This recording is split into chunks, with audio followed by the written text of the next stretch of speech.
The Intra-Africa Trade Fair 2018 ran from the 11th to the 17th of December. Over 7 days, the trade show provided a platform for sharing trade, investment and market information. The African Export-Import Bank organised the trade fair in collaboration with the African Union, and it was hosted by the Egyptian government. The IATF 2018 conference ran alongside the trade fair. 42 sessions with 152 speakers took to the stage. The workshops and conferences included people from the world of film, TV, musicians and business leaders sharing their ideas on how to transform trade on the continent. With over 1,000 exhibitors from across Africa, China and India, it was a prime meeting space to enable buyers, sellers, investors and countries to meet, discuss and conclude business deals. The diaspora has a huge role to play in telling our stories. We are all over the world. We interact with our host countries, we build relationships with our host country, we marry, we have children, we've become a part of that community. And when we do become a part of a community, we must share our stories. I think what we can do a better thing of is owning our stories, celebrating our stories, and sharing our stories with our friends, our co-workers, and getting them to say, I know this is what you see on the TV about Africa, but let me share my experience. And there's not one story to Africa, really. I come from upper middle class. So actually, when I moved to America is when I knew how poor Africa was. So America educated me about poverty in Africa, but I lived a different lifestyle. But for me, my work is now, how do I tell the world that there are complex business transactions happening in Africa, but because of mindsets, barriers, groups of people around the world are being excluded from those transactions because they are not passive in Africa. They don't understand the Africa of today and the Africa, they don't believe in the Africa of the future. So I think our work is cut out for us. We really have to have a clear view of the Africa we're working towards, and we have to say we want partners. We would lead, we have to lead. We cannot afford to say, we cannot hand over the steering wheel to other people. We cannot expect other people to build our nations. The greatest regions and developed places around the world that we've seen were built.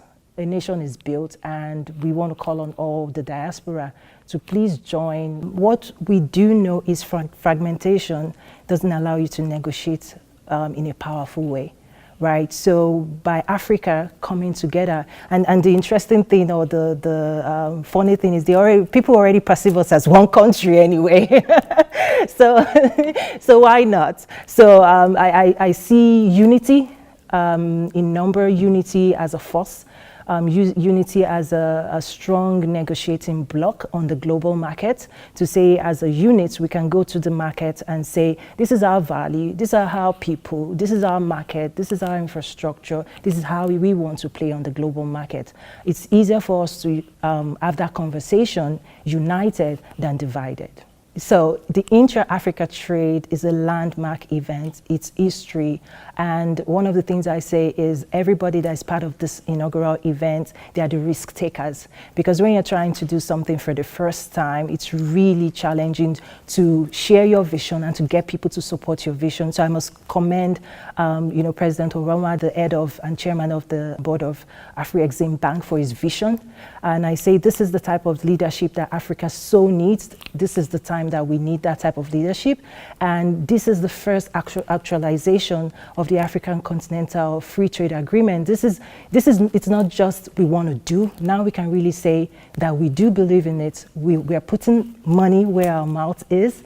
We mean business. Africans have showed up and they've told the world we are moving. So for me, this is history, and I do hope that we tell that story, that it doesn't just end at this event, that we're able to tell the story of what we're doing here, and we can also tell the world of why they want to be a part of this movement to transform Africa.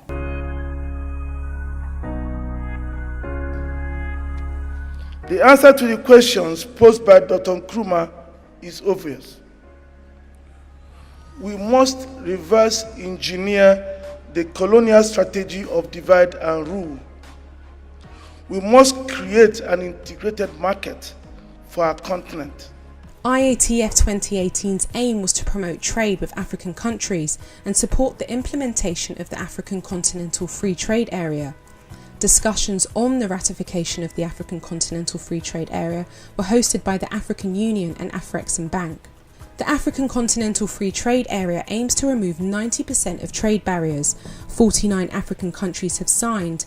13 African countries have ratified the agreement.